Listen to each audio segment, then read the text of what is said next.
Students हम discuss करेंगे important news के बारे में। First news is regarding the general election के पर्सपेक्टिव से है। स्टूडेंट जनरल इलेक्शन के रिगार्डिंग में एक सर्वे है उसको कंडक्ट किया गया CSDS नाम का जो ऑर्गेनाइजेशन है उनके द्वारा। स्टूडेंट जो सर्वे के जो आउटकम है कि किस पॉलिटिकल पार्टी को बेनिफिट रहेगा, पॉलिटिकल पार्टीज के द्वारा किस तरीके से जो इलेक्शन है वो कंटेस्ट किया जाएगा, ये हमारे यूपीएससी के एग्जाम के पर्पज से नहीं इम्पोर्टेंट है। यूपीएससी के एग्जाम के पर्पज से इम्पोर्टेंट है डिफरेंट टाइप के जो सर्वे हैं जो कि यहाँ पे सर्वे एजेंसी, न्यूज एजेंसी उनके द्वारा कंडक्ट किए जाते हैं, उनके बारे में आपको जानकारी होना चाहिए।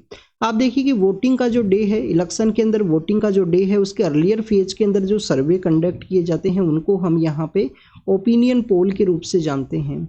और स्टूडेंट जैसे ही वोटिंग का जो समय है वो एंड होता है उसके बाद में आपको यहाँ पे एग्जिट पोल है वो देखने के लिए मिलेगा।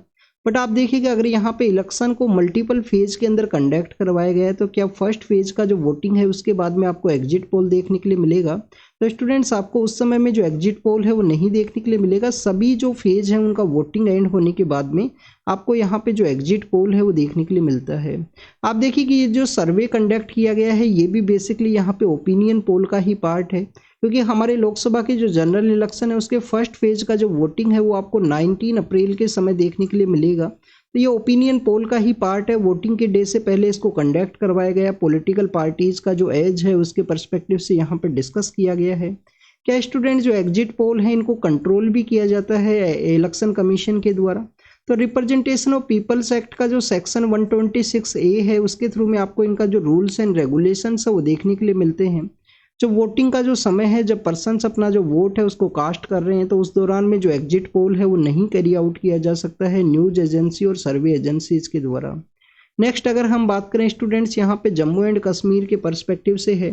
स्टूडेंट 2019 के समय जम्मू एंड कश्मीर को बाइफरकेट कर दिया गया था 2 स्टेट्स के अंदर, 2 यूनियन टेरिटरीज के अंदर में। आप देखिए कि अभी जम्मू एंड कश्मीर के अंदर एक इलेक्शन रैली को एड्रेस करते हुए PM सर के द्वारा एड्रेस किया गया है कि जम्मू एंड कश्मीर को जल्दी ही स्टेटहुड है वो फिर से ग्रांट किया जाएगा।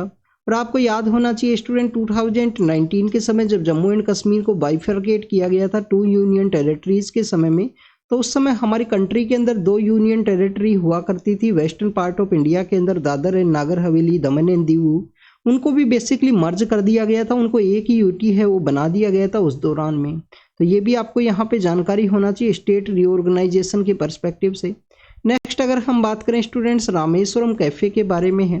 अब आपको रामेश्वरम प्लेस के बारे में पता होना चाहिए स्टूडेंट्स। ये सदर्न पार्ट ऑफ इंडिया के अंदर जो तमिलनाडु का एरिया है वहाँ पे सिचुएटेड है। इंपॉर्टेंट प्लेस है, रिलीजियस जो स्पिरिचुअल टूरिज्म है उसके पर्सपेक्टिव से काफ़ी ज़्यादा इंपॉर्टेंट प्लेस है। तो आप देखिए कि जो रामेश्वरम कैफे है वो आपको बेंगलोर नाम का जो सिटी है उसके अंदर में देखने के लिए मिलता है, जो हमारी कंट्री का IT हब है, इलेक्ट्रॉनिक कैपिटल के रूप से भी हम उसको जानते हैं। मार्च के मंथ के समय बेंगलोर का जो रामेश्वरम कैफे है वहाँ पे ब्लास्ट हुआ था। वहाँ से जो उस ब्लास्ट के बिहाइंड में जो पर्सन्स हैं उनको अरेस्ट किया गया है NIA के द्वारा कलकत्ता के वहाँ से।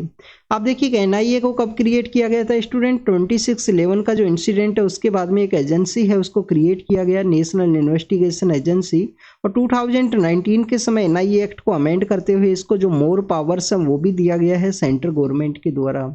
अगर हम बात करें स्टूडेंट्स यहाँ पे जो पर्सन है जिनके द्वारा ब्लास्ट को कैरी आउट किया गया था वो आपको जो Islamic state of Iraq and Syria है उससे उनका इन्फ्लुएंस है वो देखने के लिए मिलता है।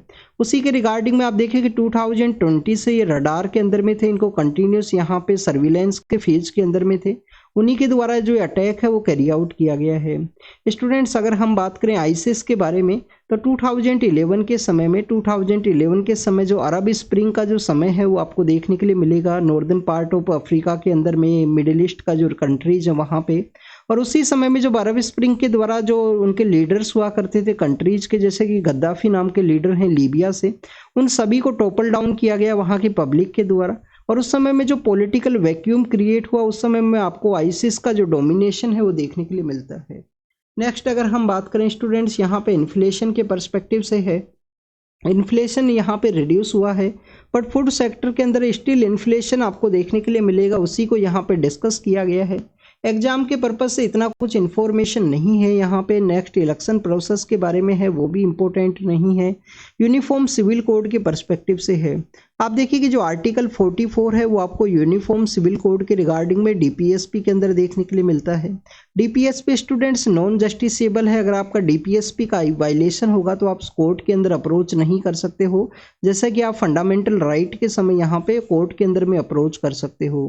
नेक्स्ट अगर हम बात करें यूनिफॉर्म सिविल कोड, हमारे कंट्री के अंदर गोवा नाम का जो स्टेट है वहाँ पे आपको पोर्तुगीज के समय से ही देखने के लिए मिलता है, बट आप देखिए कि उत्तराखंड के द्वारा भी जो लीगल जो लॉ है उसको फ्रेम किया गया था, तो उसी के जो सीएम है उनका ये इंटरव्यू है, उसके बारे में यहाँ पे मेंशन किया गया है यूनिफॉर्म सिविल कोड के पर्सपेक्टिव से।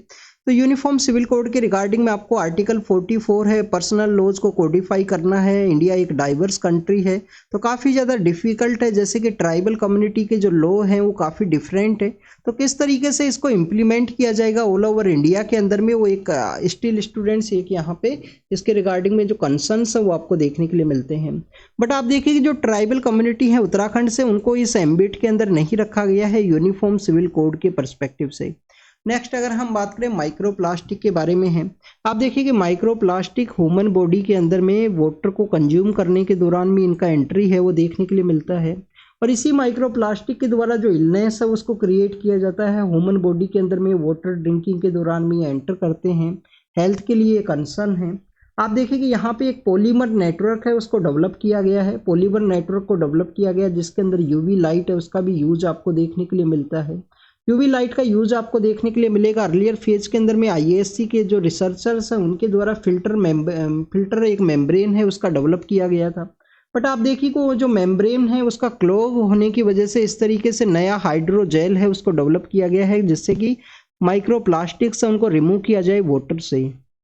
नेक्स्ट अगर हम बात करें स्टूडेंट्स एडीबी के बारे में है, आप देखिए कि एशिया डेवलपमेंट आउटलुक रिपोर्ट है उसके बारे में कल हमने रीड किया था। इंडिया का जो ग्रोथ सेक्टर्स है उसके बारे में यहाँ पे डिस्कस किया गया है कि इंडिया का जो ग्रोथ है वो 7% देखने के लिए मिलेगा। अगर हम बात करें हमारे एनएसओ का जो ग्रोथ का प्रोजेक्शन है उससे ये काफ़ी कम है स्टूडेंट्स, एनएसओ के द्वारा तो काफ़ी ज़्यादा यहाँ पे जो ग्रोथ का प्रोजेक्शन है वो किया गया है 7.6%। आप देखिए अर्लियर ईयर के नेक्स्ट ईयर के अंदर में 7.2 बताया गया है। एशियन डेवलपमेंट बैंक का जो आउटलुक रिपोर्ट है, एशिया डेवलपमेंट आउटलुक रिपोर्ट, उसके अंदर में तो उसी के पर्सपेक्टिव से यहाँ पे कहा गया कि पब्लिक एंड प्राइवेट सेक्टर के अंदर में जो इन्वेस्टमेंट है वो इंक्रीज हुआ है, कंज्यूमर का जो डिमांड है वो भी इंक्रीज हुआ है, और रूरल इकोनॉमी प्रेजेंट समय में एक रिकवरी फेज के अंदर में है, तो उसी वजह से यहाँ पे जो ग्रोथ का जो प्रोजेक्शन है उसको हाई दिखाया गया है एशिया डेवलपमेंट आउटलुक रिपोर्ट के बारे में। स्टूडेंट्स एडीबी के बारे में डिस्कस करें, 1966 के समय इसका इस्टेब्लिशमेंट किया गया था। आप देखिए कि इंडिया इसमें 4th नंबर पे जो शेयर होल्डर्स है वो देखने के लिए मिलता है। हेडक्वार्टर कहाँ है? फिलीपाइंस के अंदर इसका हेडक्वार्टर सिचुएटेड है। एजुकेशन के पर्सपेक्टिव से है स्टूडेंट 2005 के समय से एसर नाम का जो रिपोर्ट है वो निकाला जाता है। Annual status of education report है, किसके द्वारा निकाला जाता है? एक एनजीओ है, एनजीओ का नाम है एनजीओ प्रथम। एनजीओ प्रथम के द्वारा आपको ये जो रिपोर्ट है वो देखने के लिए मिलती है। एसर नाम का रिपोर्ट है, क्या नाम है? Annual status of education report है। रिपोर्ट के अगर हम आउटकम्स के बारे में डिस्कस करें तो स्टूडेंट्स यहाँ पे जो फंडामेंटल स्किल है, फंडामेंटल रीडिंग स्किल्स है, उसके रिगार्डिंग में जो ड्रॉबैक है उसके बारे में डिस्कस किया गया। 14 to 18 के जो बच्चे हैं उनका जो सर्वे है वो कैरी आउट किया गया है। हर एक साल जब ये रिपोर्ट पब्लिश होती है तो एजुकेशन सेक्टर के अंदर में किस तरीके से जो यहाँ पे लेवल है उसका डिक्लाइन फेज के अंदर में है, स्पेशली जो क्वालिटी एजुकेशन है, तो उसके बारे में यहाँ पे डिस्कस किया जाता है। स्टूडेंट्स अगर हम बात करें किस तरीके से इसको इम्प्रूव किया जा सकता है, आप देखिए कि रिपोर्ट ऑल ओवर इंडिया के अंदर नहीं कंडक्ट हुआ, ओनली 28 जो रूरल डिस्ट्रिक्ट्स हैं उनके अंदर कंडक्ट हुआ था, हमारे 26 स्टेट्स के अंदर में। तो कंप्लीट इंडिया का जो आपको एक जो सैंपल साइज है वो मिल सकता है, बट कंप्लीट इंडिया को आप जज नहीं कर सकते हो इस तरीके से जिसमें रिपोर्ट के अंदर बताया गया है। नेक्स्ट अगर हम बात करें स्टूडेंट्स, यहाँ पे जो रीडिंग हैबिट्स हैं वो काफ़ी ज़्यादा कम है, उसके रिगार्डिंग में बुक्स का जो प्रेजेंस है वो होना चाहिए, जो आपको काफ़ी सारे हाउस होल्ड्स के अंदर में जो बुक्स है उनका प्रेजेंस नहीं देखने के लिए मिलेगा। टेक्नोलॉजी को यूज किया जा सकता है, मेंटरशिप को बूस्ट करने का ज़रूरत है, उसी को यहाँ पे डिस्कस किया गया है। एनएसएसओ की जो डाटाज है, नेशनल सैंपल सर्वे के जो डाटाज हैं उसको भी यहाँ पे बताया गया है।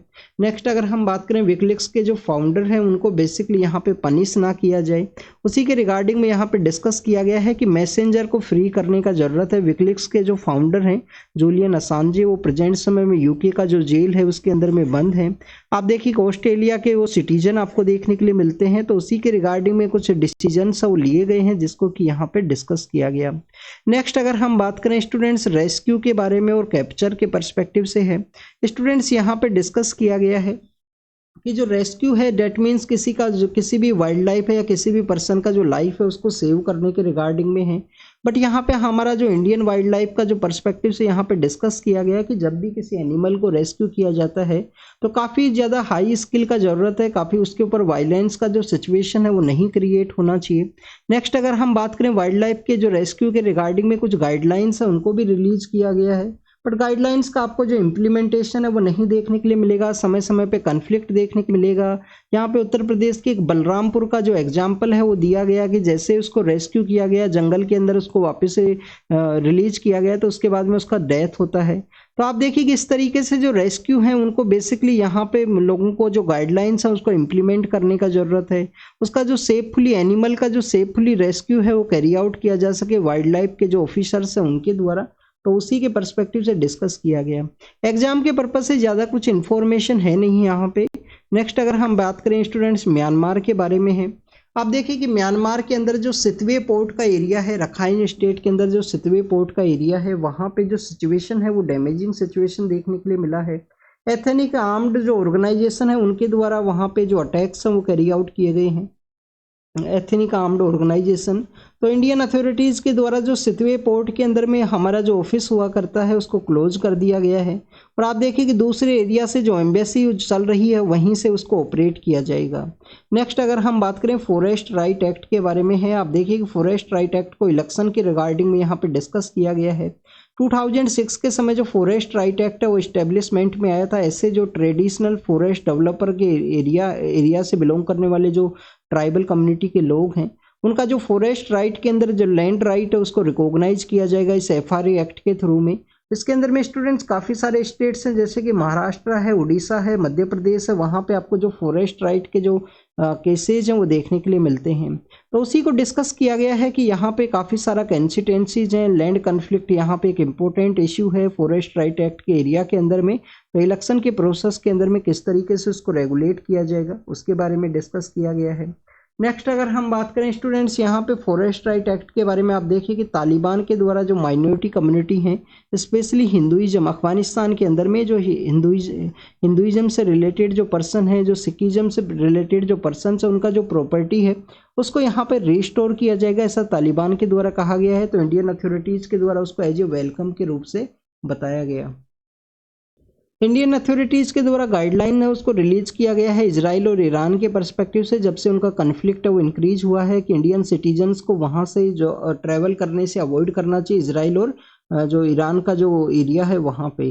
नेक्स्ट अगर हम बात करें ADB का जो रिपोर्ट है उसके अंदर बताया गया है श्रीलंका के अंदर इलेक्शन की वजह से जो यहाँ पे रिकवरी फेज के अंदर है वहाँ का इकोनॉमी, उसके ऊपर इम्पैक्ट है वो देखने के लिए मिलेगा।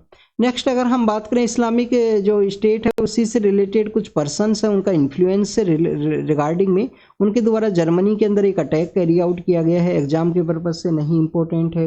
हजीबुल्ला के द्वारा कुछ अटैक किए गए हैं, ये भी एग्जाम के पर्पज से इंपॉर्टेंट नहीं है। आप देखिए कि यहाँ पे आपको पैसिफिक जो कंट्रीज हैं, पैसिफिक आइलैंड का एक समिट देखने के लिए मिलता है 1971 के समय में। पैसिफिक के जो आइलैंड है, आइलैंड नेशंस है, उनका ये एक ऑर्गेनाइजेशन है वो इस्टेब्लिशमेंट में आया था।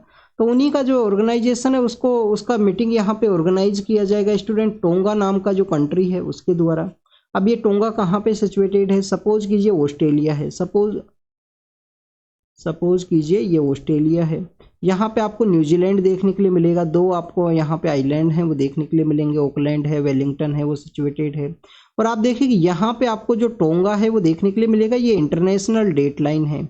ये इंटरनेशनल जो डेट लाइन है वो यहाँ से क्रॉस करती है, यहाँ पे जो टोंगा नाम का जो कंट्री है वो सिचुएटेड है। तो इसी टोंगा के द्वारा जो पैसिफिक आइलैंड का जो समिट है उसको ऑर्गेनाइज किया जाएगा जो कि 1971 के समय इस्टेब्लिश हुआ था।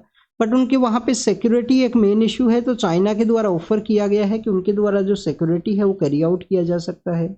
वेस्ट एशिया के अंदर जो कन्फ्लिक्ट है ईरान के द्वारा फिर से आप देखिए कि ईरान के द्वारा अटैक है वो कैरी आउट किया जाएगा, उनके द्वारा वार्निंग भी इशू किया गया था। इजराइल के द्वारा ईरान के कंसुलेट के ऊपर अटैक किया गया, उसके बाद में ये जो एरिया है फिर से वहाँ पे कन्फ्लिक्ट का जो टॉपिक है वो न्यूज़ के अंदर में है। नेक्स्ट अगर हम बात करें चाइना और यूएस के पर्सपेक्टिव से है, चाइना के द्वारा यूएस को कहा गया है कि आपके द्वारा जो कंस्ट्रक्टिव एक लीडरशिप का रोल है वो प्ले किया जाए वेस्ट एशिया के अंदर में। आप देखिए कि रशिया और यूक्रेन का जो कन्फ्लिक्ट है उसको रिजोल्व करने के रिगार्डिंग में रशिया के द्वारा कहा गया कि 2022 का जो ड्राफ्ट है उसी के रिगार्डिंग में डिस्कशन है उसको कैरी आउट किया जाए तो पीस है उसको इस्टेब्लिश किया जा सकता है। नेक्स्ट अगर हम बात करें चाइना और नॉर्थ कोरिया के बारे में है, उनके बायलैटरल टाइज को बूस्ट करने के पर्सपेक्टिव से। और आप देखिए कि जो नाइजर नाम का जो कंट्री है, अब ये नाइजर कहाँ पे सिचुएटेड है, नॉर्दर्न पार्ट ऑफ अफ्रीका के अंदर में एक लैंडलॉक कंट्री है। आप देखिए कि यहाँ पे लीबिया है, यहाँ पे लीबिया है, यहाँ पे आपको चैड नाम का जो कंट्री है वो देखने के लिए मिलेगा, यहाँ पे नाइजर सिचुएटेड है, या नाइजर के यहाँ पे आपको बेसिकली देखने के लिए मिलेगा नाइजीरिया देखने के लिए मिलेगा।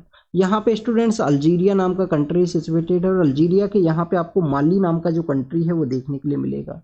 और आप देखिए कि यहाँ पे जो बुर्किना फासो है वो सिचुएटेड है।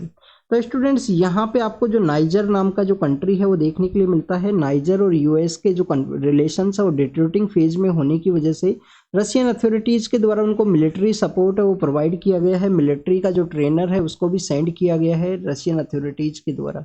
नाइजर एक लैंडलॉक कंट्री है, कंटिन्यूस वहाँ पे कन्फ्लिक्ट की वजह से नॉर्दर्न अफ्रीका की जो कंट्री जो न्यूज़ के अंदर आपको देखने के लिए मिलेंगे। तो this is all the information related to the today's newspaper. आप इसको रीड कीजिए, रिवाइज कीजिए, जो भी इन्फॉर्मेशन आपको मिला हो उसको नोट डाउन कीजिए। Thank you students, thank you very much.